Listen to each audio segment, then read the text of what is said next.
So right in the beginning, we got to know that Arnold will kill his father, aka the Emperor. And after reading ahead, I'm pretty sure we all hated him, even though he wasn't officially introduced to the story. But in this volume, we are finally getting a glimpse of him. Well, it's actually Arnold pretending to act normal with Rishi while he just gives them a side eye.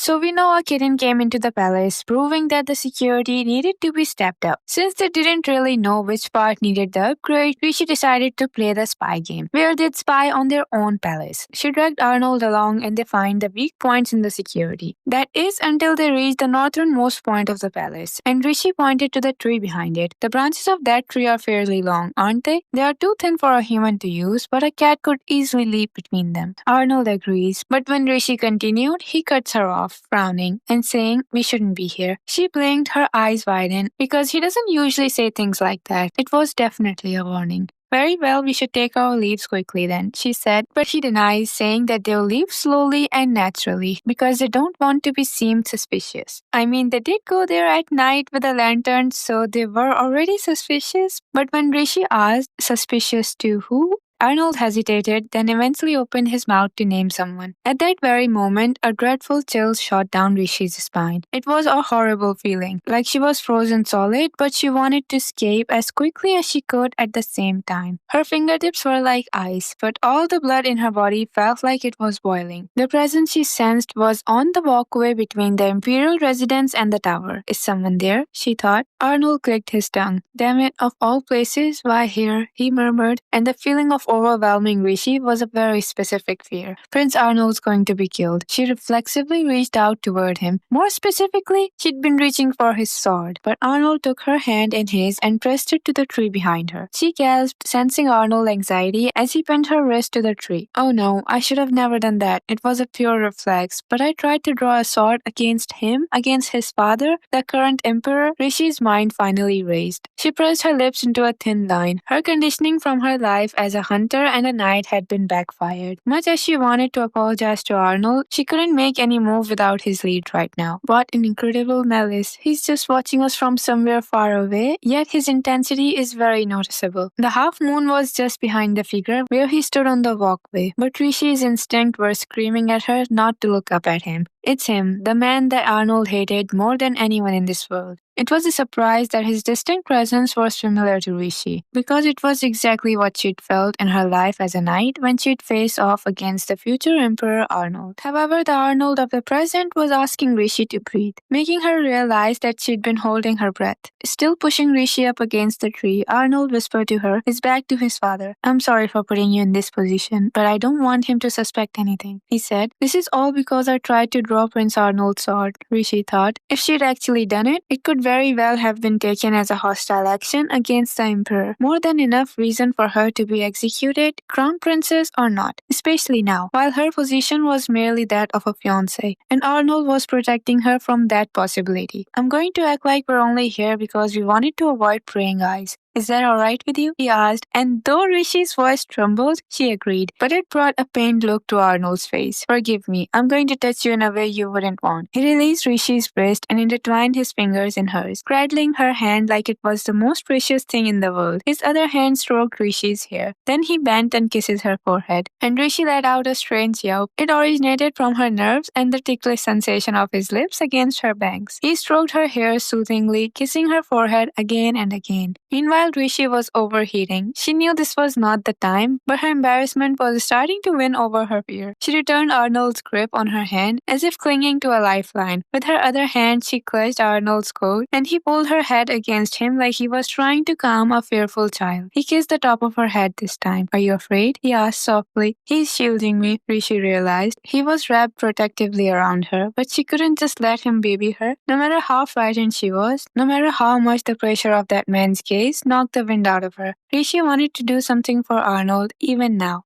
So she reached for him, arm circling the back he'd turned at his father. Then she squeezed, looking every bit like the lady craving for affection from his dear sweetheart. She felt Arnold's surprise as she buried her face in his chest, and her face went red up to her ears. But she had to admit it felt reassuring to cling to his frame. Arnold brought his lips to her ears and called her name. He didn't actually touch it, but his presence there still made her jump. He embraced her once more and shockingly turned to face his father. Rishi couldn't see, but she imagined Arnold was examining him in the silence. She tensed, holding her breath again as the air pricked around her. She pressed her lips together as a cold sweat dripped down her nape. The look lasted less than a second, but it felt like eternity. The pounding of her own heart was unbearably loud to her. Somehow, the first one to drop his gaze was Arnold's father. And just like that, it was gone. The curtain fell on their little act all too suddenly, and the intense pressure from Arnold's father vanished as though he'd had enough entertainment for one night. Rishi sensed that the Emperor had left the walkway, yet she found herself unable to move. That is, until Arnold asked her if she was alright. Then she sucked in a breath as he called her name again. Her forehead still pressed to his chest, she slowly apologizes to him. Her voice was terribly low.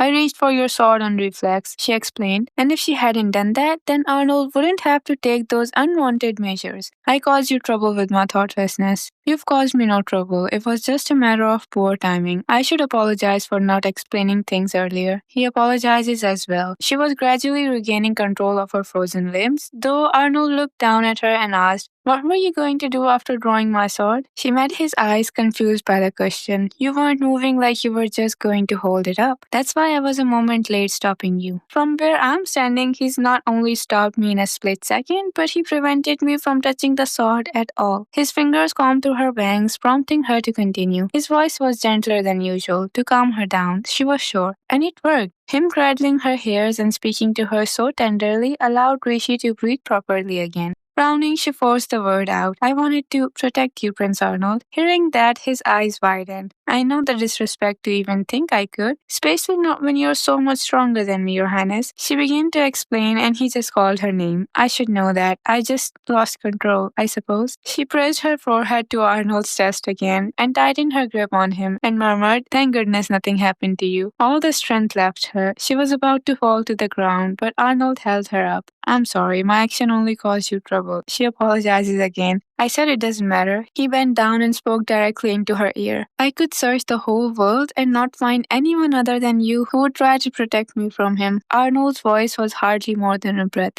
Please don't put yourself in danger for my sake ever again. I'm begging you. It was unheard for Arnold to plead with anyone. If she could, Rishi wanted to grant his wishes. But this one promise she didn't think she could keep. After a pause, he said, you can't walk, can you? I'll carry you. And then Arnold picked her up so casually that it proved that he was growing used to having to do this now and then. Rishi frantically clung to him as her body left the ground. He was carrying her like a bride again. It was embarrassing for her to be held this way. And she looked up at his beautiful face, so close to her own. Prince Arnold, please. I'll put you down right away, so just bear with it. There's a small gazebo this way, he said, and they cut around the tower to a garden behind it. In the center was the finely crafted table and some chair. Arnold strolled toward them and set Rishi down on a bench. We'll kill some time here for now, he said, and sat down beside her without a word. Turns out it was a tower where his father's wife and concubine used to live before. But now, as most of those women have died, they had left this place, and soon it got forgotten. That's why Arnold was not expecting him to be there. And the gazebo they were sitting on belonged to Arnold's mother, as it had the crusade decoration on the pillar. Plus, I can't wait for the author to tell us everything about Arnold. I have some serious questions about him, and this volume added just another one.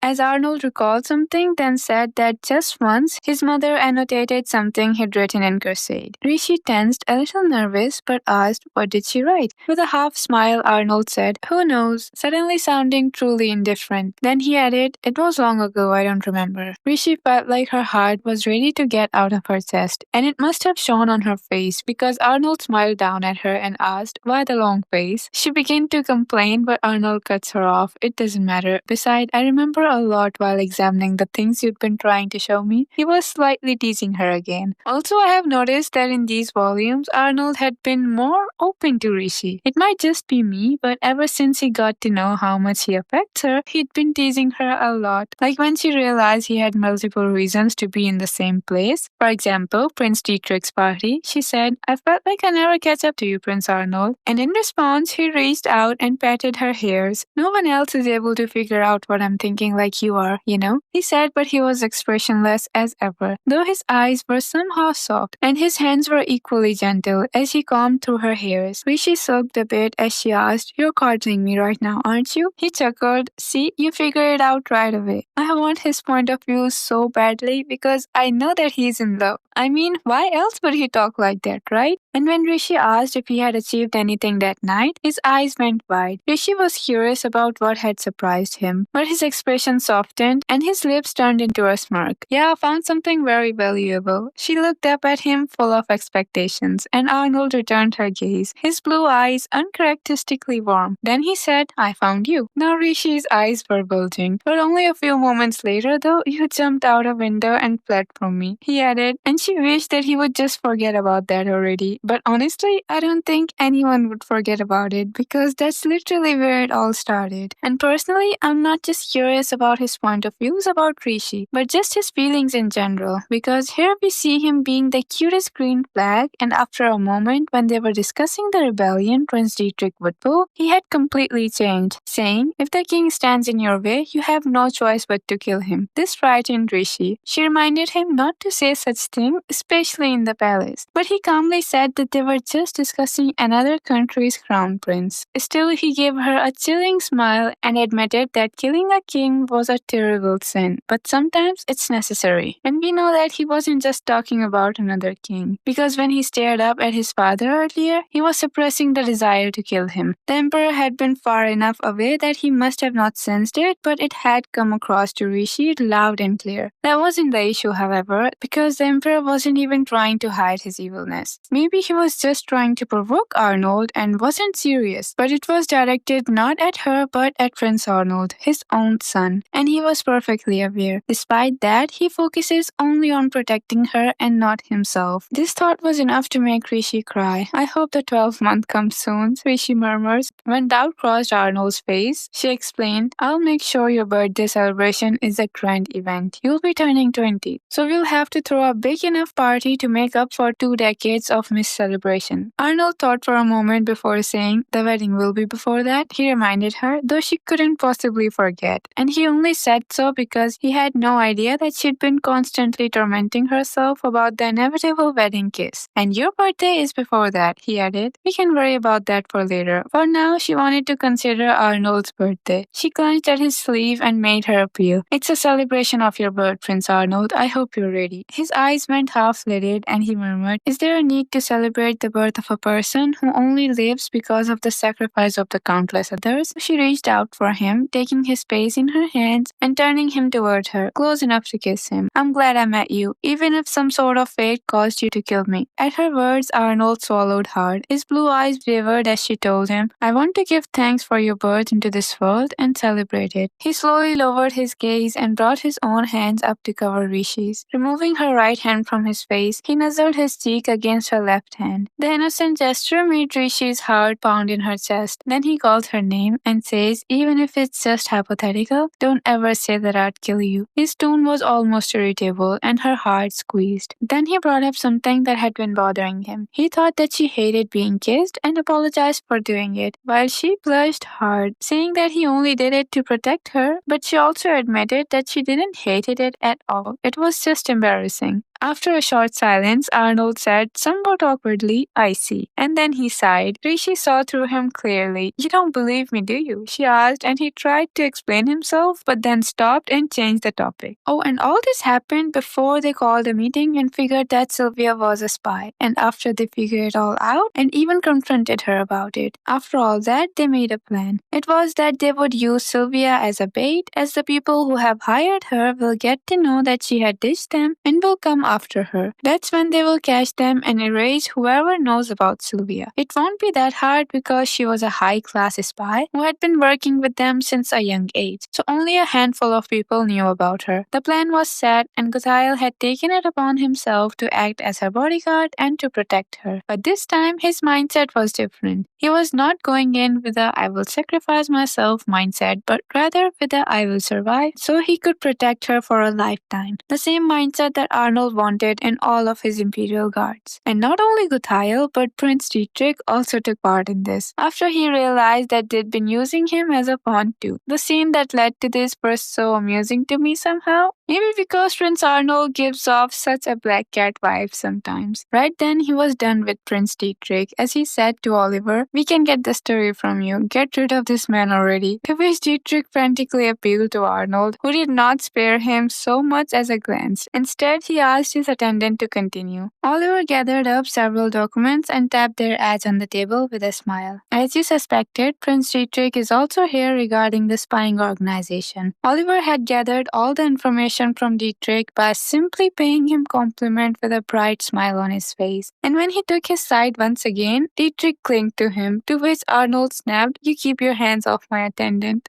It really felt like they were babysitting Prince Dietrich as he sobbed, while Arnold was just pissed that he had accepted all the fake crimes against Rishe. Anyways, they set up their plan to figure out who was behind that organization. And as it turns out, the organization sold their services to the highest bidder rather than serving any single nation. But there was a lead, as someone from the desert nation of Halil Rasha attended the party without an invite. However, if the spy named himself an official of Halil Rasha, the country is likely uninvolved. No self-respecting schemer would reveal their true alliance. And Halil Rasha was a great nation. It was currently friendly with Galkin, but in the future it would become one of the few countries that was able to fight back in Arnold's war. I honestly have suspicion about them, but as it's not clear who this organization worked for, I can't really be sure. And I really wanted to add the fight scenes here too, but then I'd have to make a video about the thing that Rishe would ask Arnold for her birthday. So that's it for this video. I will see you again with the last video for this volume. In the meantime, you can guess what she asked him for. Alright, I hope you liked the video. Thank you for listening to me. Take care of yourself and goodbye. If you're sticking by my side, maybe we could be okay. Okay, maybe you could be the change.